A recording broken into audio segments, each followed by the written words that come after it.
Welcome to another episode of the Know Better, Do Better series. I am with my girl, certified financial planner, Chloe Moore, and we are in the last podcast episode, just for a bit, of our Know Better, Do Better series. So I hope you've enjoyed it. It has been wonderful for us, bringing y'all all the financial tea. Um, as a matter of fact, we like to start every episode with trends, taxes, and tea. But before, I just want to say I hope you enjoyed Cinco de Mayo, that you did not spend too much money out there in those streets, that you did not go into any credit card debt, having a good time with your friends. And that you are ready for the month of May. We are almost halfway through the year. Can you believe it, Chloe? Yeah, it's crazy to think how much time passed so fast this year. Jeez Louise. So if you didn't see, I was trying to work in, our topic for the day, but neither here nor there. If you didn't pick up what I was putting down, Chloe, why don't you give us the trends, taxes, and tea? Just give us the tea, girl, really, on who has some credit card debt, and who is using their tax return to pay down their credit card debt. I know you got some tea for us. Give us a tea, girl. Yeah, so I saw a report. It was earlier this year, and it said that U.S. Credit card debt was reported at a record high. And so, there are a lot of different sources that talked about this, and I even heard it on the morning news. But basically, in the last quarter of 2022, credit card balances increased to $986 billion with a B, and that previous high was set. The previous high was set before the pandemic, which was 927 billion. And so the average balance for each person who has credit card debt is about $7,000. Jeez Louise. So credit card debt, first of all, it's billions with a B, and we're in the 900s. So what's after billions? Like, Brilliant. Yikes. We almost have $1 trillion of outstanding credit card debt amongst it. I think it's like, I don't know if this doesn't say necessarily America, but there's like 360 million American people. So this is a U.S. lot more debt than we got, folks. This is yikes. An average balance at $7,000. So I think some people are probably like, "Woo, girl, I only got $35. I only have $3,500." No debt on your credit cards is good debt on your credit cards. We want to be paying our balance in full every month. Let me not get ahead of myself, but I am just like shocked and amazed to see that $7,000 on average. Actually, I'm not shocked. I've seen $60,000, $75,000 among clients before, and help people kind of figure out that situation and get it together. But yeah, we got to figure this out as a country. Yeah, and it's really interesting because like when you think about during the pandemic, Americans were paying off debt. We were saving, like our savings rates finally increased, from lows, before the pandemic.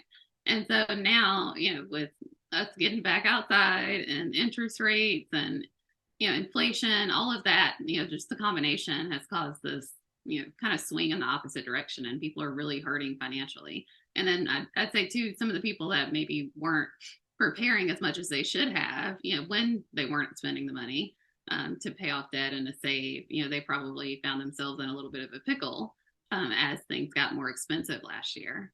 You know what I think happened? Because financial planners can see into the future. A lot of people bought homes during the time that COVID was going crazy and interest rates are super low. But they bought homes putting the minimum down payment, no emergency fund.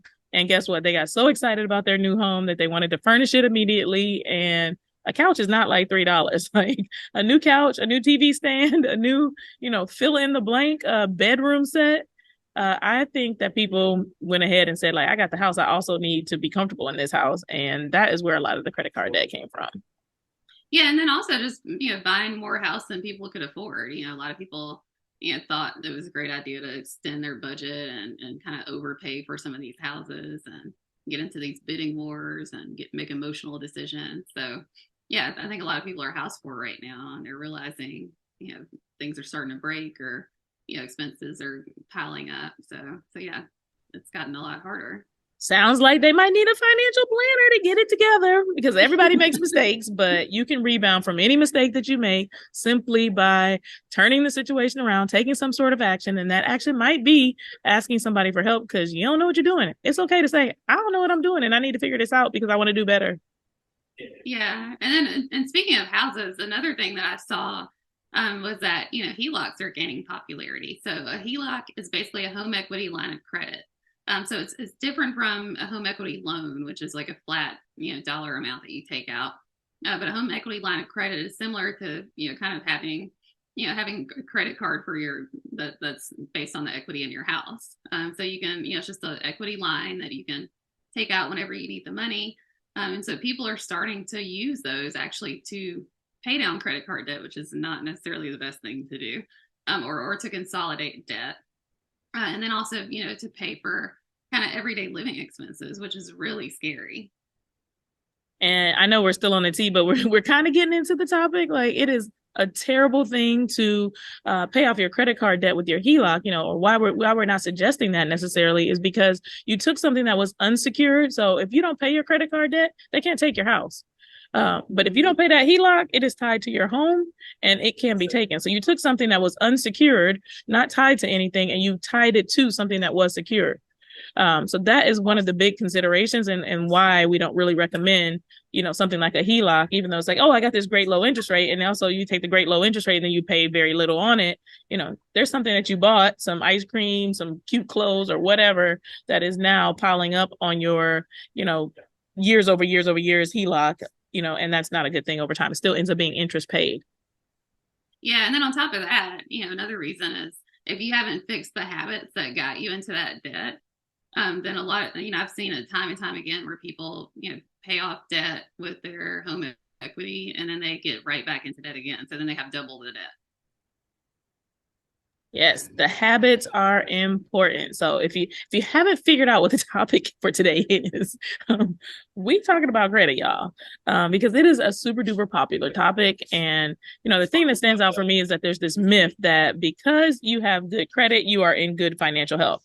I cannot say the number of times that I've been out with some friends and talking about a boo thing, and they're like, "Girl, I went on this date, and first thing I had to figure out was like what his credit scores was," and I'm like, "What?" Like, that is not the train of thought you should be having, and also it is not the thing that is most important because just because you have good credit does not mean that you are in good financial health. And I think one of the problems that we see, me and Chloe talk about it all the time. And you see, if you can't tell, we have a little bit of a chip on our shoulder about the social media things that happen. But all these people on social media who are talking about, let me help you fix your credit. Let me help you do this, credit, credit, credit, credit, credit. And I believe it's because it's an easy way for them to get a few dollars out of the person who is either financially illiterate or in a rough place or has been told all these narratives about how important their credit is. And they're taken advantage of because guess what? If you can get 1,000 people to pay $9.99 for your fix your credit course, like you're rolling in the dough. You don't need credit in that regard. But it really, really makes me sick that so many people think that this is like the end all be all. And it's not saying, this episode is not go have bad credit, but good credit does not mean that you have, like you said, good financial habits, like Chloe just alluded to. Yeah, absolutely. And, just as a good example, there could be someone out there that makes, a couple $100,000 a year. But, if they have very little savings and they have, even close to $1 million of debt between your house, which we've seen, with your mortgage, your car loan, your student loan, if you have credit card debt, all of that could easily be $1 million of outstanding debt. And it's like if you're overspending living paycheck to paycheck, even if you have a high income and you have a great credit score, that's still not someone in a healthy financial position.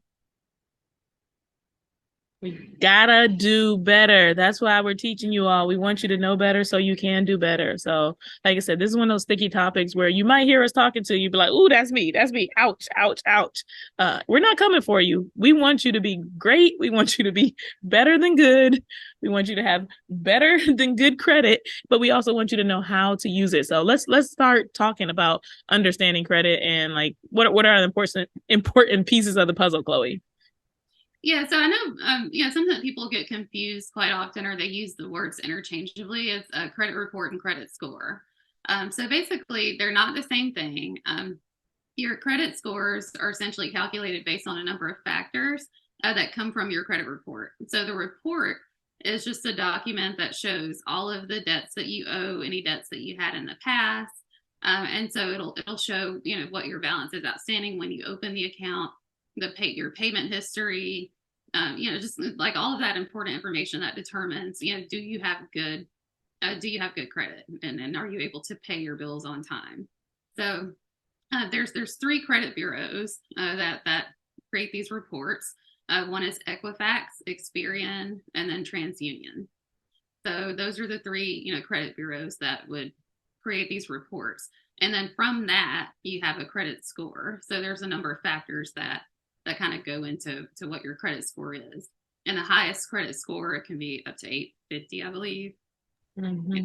Yeah, they done upgraded the system on us now. They're making, higher numbers so people have more to try to achieve, because it used to be I think it was 700 actually, not even 750. And now they moved it to this 850, and based on their new random criteria. One thing I always like to share with people that I think a lot of people don't know is that these credit bureaus are for-profit companies. Like, we think of credit as this very, very, very official thing, and we kind of just assume that it's like government related, like the IRS with the taxes. Like, you don't see, it's not creditreport.gov. Like, that is not a thing. These are private companies, which is why you see a lot of advertisements and a lot of different things on it. So just be aware of that. The other thing I like to share with clients is, when I think about credit report versus scores, like, think of your report card. Your report card has lots of different sections on it: science, math, English, were you good or bad? There was a behavior on my report card back in those days. And you get a letter for those things. So, you get an A, a B, a C, a D, or whatever. And then, the aggregate of those things gives you like your grade point average, which is kind of your credit score. So the score is like, how are you doing overall? The report is like all of the different things that are adding up, and how are you doing in each of those different sections. So that's one thing to be mindful of. Yeah. Yeah, and so yeah, we can put some information about the different like credit score tiers to see if you're kind of see where you fall in there, if you have really exceptional credit, or if you maybe need to do a little bit of work. But generally speaking, if you have a credit score of at least around 740, 750 or so and above, then you should have no problem getting like the lowest rates on loans, and you should have really easy time like obtaining credit if you need it. Yeah. And so this is like where I want to drive home that point about like good credit, not necessarily meaning that you're in good financial health. I have seen a person that was in $75,000 of credit card debt, with that 750 credit score. And so they were able to make their payments on time on a monthly basis. They were just making a minimum payment because guess what? They barely had enough income to be able to afford to be able to do anything else, but pay the minimum payment. But they never missed one. Had all these different cards open and were, just trying to stay afloat. So great credit, but also not in good financial health. Had no retirement savings, no emergency fund, and was just trying to make ends meet on a month-to-month basis, and was prioritizing this as an obligation. Like, I got a bill, got to pay a bill. The bill was keeping the credit good, but I wouldn't say that somebody has no retirement savings, no emergency savings, and is eating oodles and noodles because they're trying to pay their credit card minimums every month as a person in good financial health. Like, we've seen this in real life. Yeah. Yeah, and so I mean, it's really, there are of course situations where you do need a good credit score. Like we were saying, it's something that you do need if you want to take out debt, or if you need to take out debt for something. So for example, if you're taking out a loan or getting a new credit card, in some cases, even with finding a job, they run background checks and credit checks. And so they want to know that you're responsible, and so that might factor into your opportunity to get a job. When you're buying insurance, sometimes homeowners and auto insurance companies can use your credit or pull your credit to see what your premiums are going to be, or even service providers, like if you're getting utilities turned on at a new place, they might use your credit score to determine if you need to make a deposit. Same thing with like an apartment. So yeah, I mean, there are factors where it matters, but overall, it's more important to focus on your overall financial health. Absolutely. And I also recommend to my clients that they check their credit report at least 3 times a year. So a lot of people sign up for various, keep my credit safe companies, and Credit Karma is a really popular one so that you can know your credit score. But if you go to annualcreditreport.com, mind you, I said it's a .com, so it's just pointing out that this is not a government agency once again, but it is the official place where you can get your credit report for free. So you can go there and, like, let's say in January you get your Equifax report, and then I send my clients back, and let's say in May you get your TransUnion report, and then you wait a little bit longer. October you get your what did I not say yet? Experian report, whichever one is left. But because you get three and there's three different companies, you can use one from each company each time to just kind of check in, because you want to be seeing what's on your report to make sure that it's actually you. Here's another story about I was doing a financial plan for someone, and I require my clients to upload the documents to a secure portal, and we go over everything. And they had linked something to our client portal and not uploaded a document related. Or no, it was actually, they didn't link it or put it. I take that back. But I saw on their credit report, it's like, hey, there's this line of credit, it's $10,000, and you didn't give me a statement or a document or link it to the portal. And they were like, what do you mean? And I'm like, yeah, it's this, JP Morgan Chase card. And they were like, I don't know what you're referring to. And I'm like, well, it's here on your credit report. And come to find out, it was totally false. It was not something that should have been on their credit report. So, hence to say I earned my weight in gold for that particular, just catching that one mistake in addition to the other things that I provided to them. But this is where it matters. Luckily that one was in actually good standing. It wasn't something that was reporting badly on their report, but it wasn't theirs at all. So you want to make sure that what's there is true and accurate. Yeah, and it's really a good idea. I recommend the same thing, that clients check their credit reports at least once a year. And annualcreditreport.com is the official site to go. And it's basically that website's run by all three of the credit bureaus in collaboration with the government. So yeah, that's a great place to go, and it's free. To check your credit score, sometimes you have to pay unless you use one of these different services.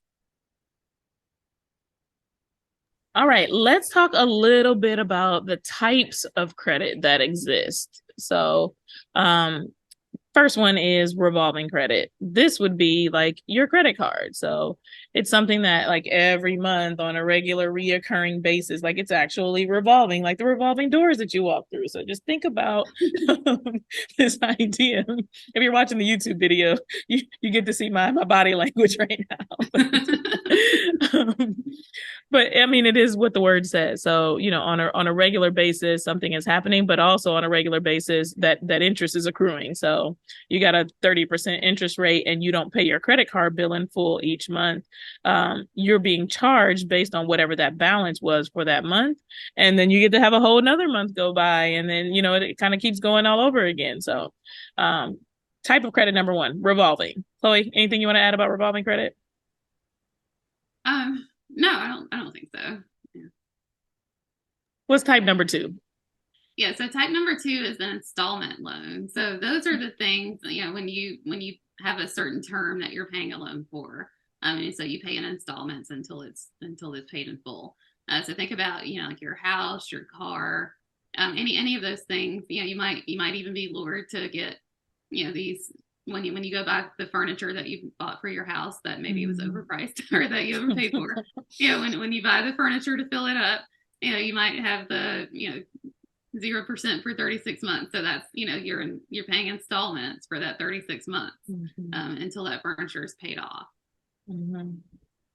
Yeah, I mean, that's a good point too. And so installment debt, like, that can convert to revolving debt, is another thing to be mindful of, because generally, like you said, it's going to be something like a car payment or a mortgage, where, you pay for X amount of time. They do what they call an amortization scale. So it's like you're paying some interest, some principal every month until it's paid off in full. But sometimes it's like, hey, you have this thing and you need to be paying installments, like a payment plan. You don't have to, you can get the couch today, but also you don't have to pay for it all today. You can pay $29.99 a month or whatever the case may be. But you might get the 0% interest for X amount of time. Generally, that's going to be a revolving credit card. But sometimes there's some weird little things out there where it's kind of like installment and then it transfers over, or it converts into revolving. So you want to be mindful of what kind of debt, because it shows up differently on your report as well. Yeah. All right, you want to talk about the third one, Lauren? Yes. So the last one is not like a commonly used term, but it's kind of like just like this open credit. And so there's this idea that like your utility bills, Amex is a charge card that a lot of people don't realize. It is not a credit card. So credit card, like I said, that revolving debt piece of the puzzle that is reporting to your Amex is not a credit card. So I actually have a client that has pretty much no credit because they only have an Amex card. And it was the like weirdest thing. We had to go like kind of go hunt. And I'm like, good earnings, pays bills in full, like only had this one credit card.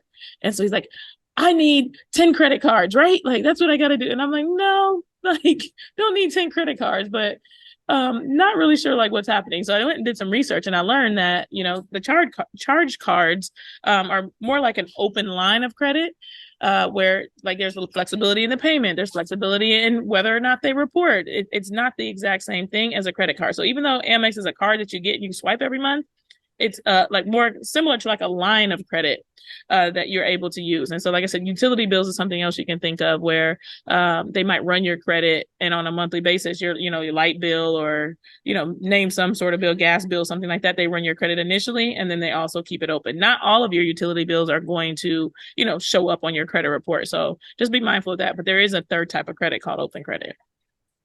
Yeah, and something to note too, even when you talked about, utility bills or some of these things, there are things that don't show up on your credit, but while you're paying them, and you can pay them, consistently and have great history with them. But as soon as you don't make a payment, it shows up on your credit. So that, that is like, I think about utilities. I have so many friends, from college or just, clients that I've talked to, and they have some bad things on their credit from, back in the day. And so it's like, oh, I was in an apartment, I had some roommates, we were trying to fight over who paid the bills, and something went unpaid and it was in my name. Right. So What she said right there, like you said, you don't see Florida Power and Light on your credit every month, but as soon as you don't pay that bill, you can bet Florida Power and Light is coming for you, right? Yeah, absolutely. And that's the worst too. Like when you see people that have terrible credit, and it's over these like little bills that are less than $100. And so it's really important to make sure that you pay your bills on time. Yeah, I mean, this is a good time too to bring up the idea that like what happens negatively on what happens on your credit report, period, stays on your credit report for 7 years. So as you're thinking about like how can I improve my credit and what these companies are doing, like there's nothing that's going to be erased for the next 7 years. And the more time that it passes, the better your credit's going to be, because I think it's like further in the future. So it's like, hey, I made this big mistake today. Your friend is not going to forget about that mistake tomorrow. But 2 months from now, your friend might have forgot a little bit about it, depending on how bad were. It might take 7 years before your friend is going to forgive you. Think of it like that. As time goes on, the wound heals. You are, better looked at, and so it's not going to impact your credit as much. But 7 years is the amount of time that, whether good or bad, things stay on your credit report once they've been reported. Yeah. Yeah, and so we wanted to talk a little bit about just how to be smart when it comes to credit. We talked about types of credits and credit report versus credit score. But really, one of the big things that we want to drive home with is that, you really need to use debt in a smart way, and only when you absolutely need it. Only when you absolutely need it. So I would love to normalize like people not feeling like debt is the most normal thing on the planet, being able to figure out how to pay for school in advance, being able to how to figure out how to write a check for your house, being able to figure out how to write a check for your car and just be done with it. I think us banding together, so many things in America is like, you take this side or you take that side or you follow this thing. Like one thing we could all get together on is like, housing prices don't need to be this high, because someone's already talked about like, more, you're crazy. Like pay cash for a house. I live in New York City. But like, what if we didn't allow housing prices to go so crazy because we waited till we could afford something? Like everybody, retracted all their money and held on until they were ready to buy. Like, guess what? Those prices would come down and things would get more affordable. So just to be thinking about like the idea, like also that you don't have to buy something that is unaffordable just because of the area you live in, or, the way things work around here. You don't have to have a new car. People make fun of me all the time because I drive a 2008 Honda Ridgeline. Like, if you listen to other episodes, people have joked me about it, but like, it gets me from point A to point B the same way a Bentley would. Like, if I pulled up in a Bentley, people would probably be a little impressed, but also I would get out of the car and I would still be Lauren. I would still be going to eat. And also I'd have a Bentley sized bill. And that's not where I value sending my money to on a monthly basis. If I could write a check for a Bentley though, like, maybe, but I know I happen to have a few friends with Bentleys that, yeah, it's not a small monthly payment, no matter whether your credit's good or not. That is an expensive car, and your dollars can be spent elsewhere. So just be thinking about that. Like, what's important to you? Maybe it's a smaller house so that you can pay cash for it. Maybe it's like I said, a cheaper car because so you can pay cash for it. But let's not even count out the idea that you can pay cash for these things. Education as well. Like I said, those are all the things we've labeled good credit, if you will, because they're kind of assets or something that have a purpose, or they have a longer return on investment. But what does it feel like to not have a mortgage every month? What does it feel like to not have a car payment? What does it feel like to not be worried about whether Joe is going to cancel loans or not, because you don't have student loan debt? I think we first got to like change our mindset and start thinking about it. So that's one thing I think you can do to be smart with credit. Yeah, and it is so true. And it's like, even if you have to take out debt, the idea of maybe, writing a check for a car seems like reasonable, but, writing a check for a house is far fetched. If you have to take out a mortgage, or even a car loan, make it to the point where you can pay it off early, maybe, or get a shorter term. You don't have to stretch that car note out 7 or 8 years. I mean, it's getting ridiculous with how long people are paying for cars. Can you pay it off in 3 years, or even less than 5 years? So just think about how you can possibly pay these things off, get something affordable that you can pay off in a shorter period of time, or a reasonable period of time that doesn't break the bank. Yeah, that is a great tip. I think the other thing you can do when thinking about being smart with credit is like save up some of the money. So you can't afford the whole car. It doesn't mean you have to do the minimum down payment. Like, people love to sell you on, oh, but you only got to put $3.99 down. You're like, that sounds good. Like, keep the rest of my money in my pocket. Like, what does it look like to delay your gratification? To go there to find out, okay, this thing costs $40,000. It's going to come with a payment of $500 a month. And right now my budget is really $250 a month. All right, I'm gonna go home. I'm gonna save up $500 a month, and see what it feels like. That's one thing, because then you're like, oh, I could actually save $500 a month. But even if you can save $500 a month, doesn't mean you should turn that around and give it all to the car dealership. What does it look like to save that $500 a month? Get some money in the bank, then take that to the bank, to the car dealership, and say, hey, I want to put a down payment down of XYZ amount of dollars. And now it makes a payment of $250 a month for you. So now you got your car. You can save $500 a month in my example. So guess what? You got your car payment of $250, and you still got $250 left over that you can keep on saving for something else. Like, that's a mindset shift right there. It's like, make sure you put some down payment, save up a little bit, slow down. You don't have to have it today just because they say you can have it today for $3. That's a good use of credit.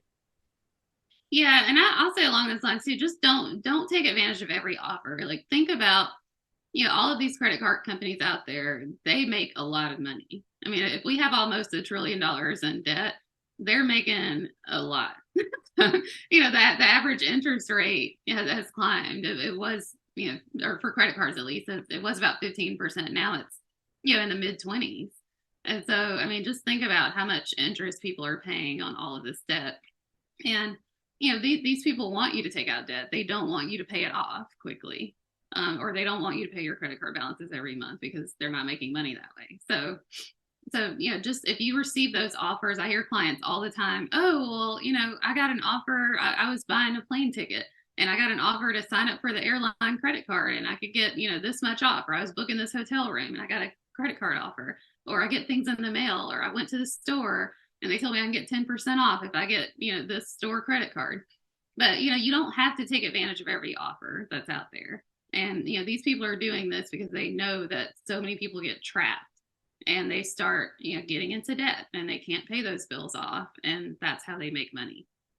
Girl, that was a whole word right there because I was you said 980 whatever 86 billion dollars, like Yeah. they're making money. Like you think you're going to game the system, and it's like you said, it speaks to this point of like credit card hacking. Like that's a new cool popular phrase. There's whole blogs about it, whole podcast about it. Everybody's into it. If I get these three cards and I do this one over here, then I get the companion pass and I spend 4,000. Let me put my rent on it so I can get that much, spent on it in the first 3 months and XYZ. Before you know it, you spent time, which is valuable. You've done all of these things and you haven't really, saved any money or gotten, your points or whatever. Or you just said one false move happens and before you know it, now you're in debt and it easily negates the points that you got. So the reward systems are sucking people in, but they're also, like you said, making the $986 billion of debt, and the people who own that debt very, very, very rich. Yeah, and so just think about with the credit cards, if you are, I mean, Lauren and I both have the cards with all the different rewards and everything, but we pay our bills on time every month, and we've done the math to know are we getting a benefit that far outweighs any kind of fees that we're paying, like the annual fee for the credit card. So really think about are you getting the benefits from the card? Are you able to pay the balance off in full? Because if you're not, the interest that you're paying is going to cancel out any benefits that are points or miles or whatever that you receive.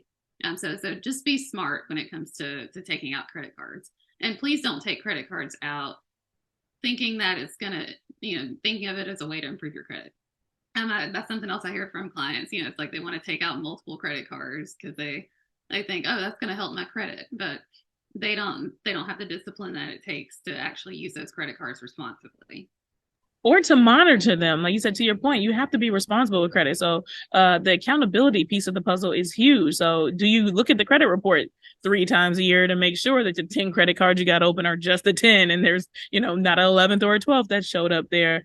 And the same sort of thing with the accountability related to looking at the balances and seeing that, no one else has run up anything on there. Like, today actually someone used the credit card to buy Instacart. And I was like, oh gosh, the credit card's been hacked. It turns out that it wasn't actually the credit card that was hacked. It was the Instacart account that was attacked, but my credit card information was in there. So don't need a whole new credit card, thank goodness, because that's a whole thing. You got to wait 3 days for it to come, etc. But accountability is a key piece of this puzzle if you're going to participate in using your credit card. So same thing with the credit card hacking is, the accountability piece of the puzzle is you got the $500 a year card. Are you actually getting the value from it? That's what Chloe said. But you got to sit down and look because you're like, it feels good. Like, well, I got this one thing and it's $200 and something dollars. So that gets rid of 200 of the $495 or $500 I'm paying every year. And then it's like, oh yeah, this is 50, and I think I'm getting it, but it's like 250 is not the same as 500. Like, are you actually getting $500 worth of savings and also paying your bill in full? You got to sit down, look at your budget, and hold yourself accountable to knowing whether or not you're getting the benefits.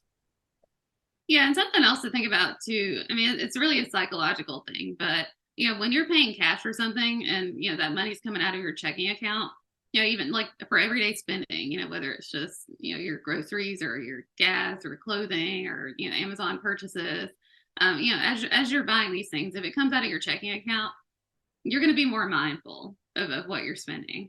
When you swipe that credit card, like psychologically, people just, tend to spend more. Like it's like the money's not, it's not coming out of their account right away. So they just have a tendency to spend more and more money. If you have multiple credit cards, and you kind of spread those, expenses out among all the different credit cards, the balances for each card might look like it's reasonable. But then at the end of the month, the total of those cards might be $6,000 or $7,000, and so you've spent $6,000 or $7,000 for that month. Can you pay that off? Somebody is saying, ouch, ouch, ouch, ouch, ouch. Chloe's stepping on some toes over there. It is so true though. Like these are the things that you need to be thinking about because you can trick yourself so easily. And I actually did the so I give this advice all the time. when someone comes to me with credit card debt, like the first thing we do is we got to stop the bleeding. You have to put the credit cards away. And one client recently got super, super upset because it was just like, but all my points, like we use the points to go on vacation. So now we're gonna have to find more money in our budget to be able to continue to travel if we want to, because we're not gonna have any points if we put our credit card away. And I'm like, yeah, but you're not covering. They were covering the minimum balance plus $300 every month. That was not making a dent at all. Like they felt like they were paying, I think it was like $2,500 toward their credit card every month. 2,200 was the minimum balances. So they weren't making any progress because they were only paying $300 extra toward, obviously, if you got $2,200 as minimums, you have a pretty high credit card debt amount. But people get locked into that and tricked all the time by those sorts of things. And you have to really be careful. But what I was going to say is, I recommend it to them and to all of my clients that you stop using the credit cards, start using your debit card. And I did it in 2019 with a client. So she was like, girl, like you go do it too. And I was like, I don't have no credit card debt. Like, why? And I was like, all right, fine. And when I tell you, you can definitely feel it. My spending changed drastically by using my debit card. And I did it for about 6 months. And I was like, oh my goodness, like I might need to stay doing this because like I just spend less. Like you watch your bank account go down and it is completely different, even though I've been able to pay my credit card bill in full, for quite some time. Just give it a try. Yeah, that's something that I have trouble with clients too that get into a little bit of credit card debt, and it's like you have to stop using the cards so that you can pay off the debt. And they're like, oh, I can still spend, and I'll just spend what I can pay off for that month. And it's like it doesn't work out.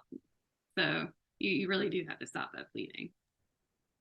All right. I think we've given them a few good ways to be smart with their credit cards. Is there anything else you can think of that we need to tell these folks? Because I don't want them to have any more credit card debt or debt, period. Like, I want you to have good credit, good money habits, no credit card debt, no mortgage, no student loans, all the things. Like, I'm speaking that to existence for whoever's listening to this podcast right now.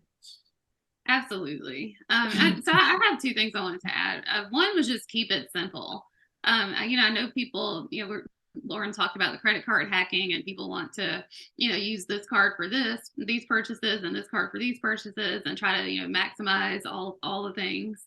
But I've seen clients, just even with their investments in their bank accounts that have way too many accounts that they can't keep up with. And then I've seen the same thing with credit cards, where clients have up to 10 different credit cards that they're using for all these different purposes. And it's like, are you really taking advantage of everything fully if you have 5, 6, 10 credit cards, especially if a lot of those have an annual fee? Like you probably haven't done the math to see if you're really benefiting. So the simpler you can keep it, if you can keep it to a primary card that you use for everything, or maybe 2 cards. Like I have a primary card that's an Amex, but I do have another Visa as my secondary card for places that don't take Amex. So but those are my 2 primary cards, and everything else I don't use.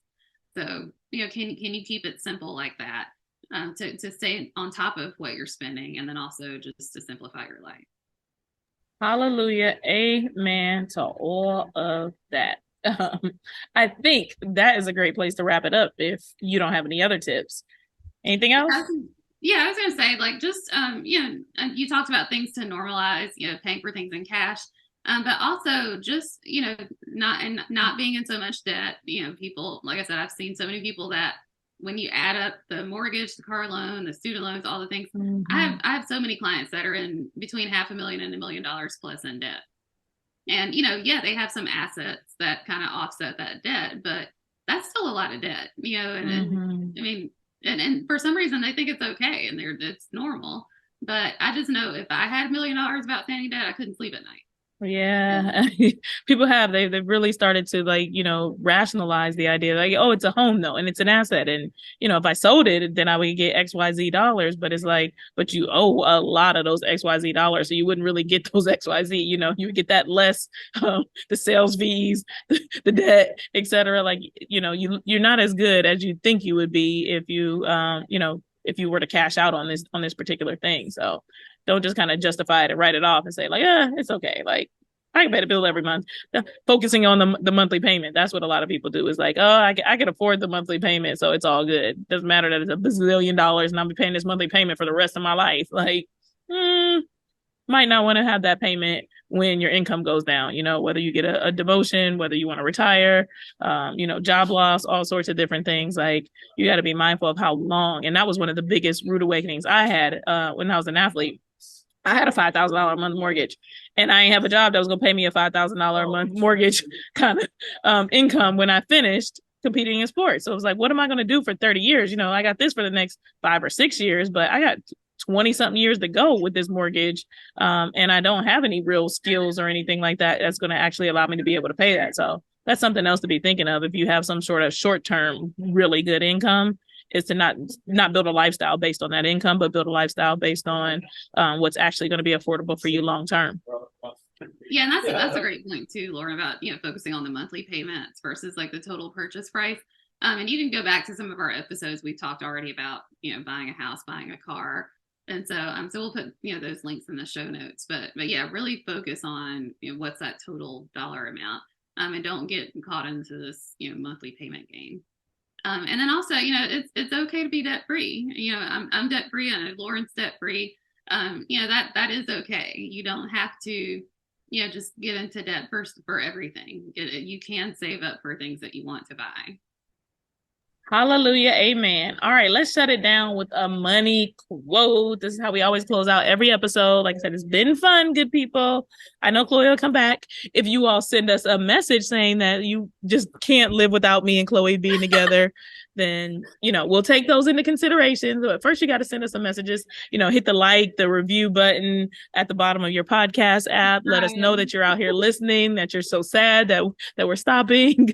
The podcast is not stopping. We're going back to our money memoirs, but absolutely, this will be our last money quote for just a bit until you guys send us all those emails and tell us how bad you want us back. And then we'll give you some more content. All right, Chloe, what you got for us? Yeah, and I'll add too, like if there's topics that you want us to cover, I mean, yeah, please let us know too. Like feel free to message us and let us know. Right. But today's money quote is, it's foolish to buy something that's overpriced, more foolish if it's unnecessary, and even more foolish to buy it on credit. And that is by, I'm going to butcher the name, I don't know how to say that. I think it's Mohana. No, yeah, I don't know either. I'm just gonna not. But it was a really good quote, and we appreciate you for creating it. Yes, he's a very wise man. I'm gonna run it back one more time. It's foolish to buy something that's overpriced, and it's more foolish if it's unnecessary. Even more foolish if you buy it on credit. Like, just don't be that person. Think about the things that are important to you.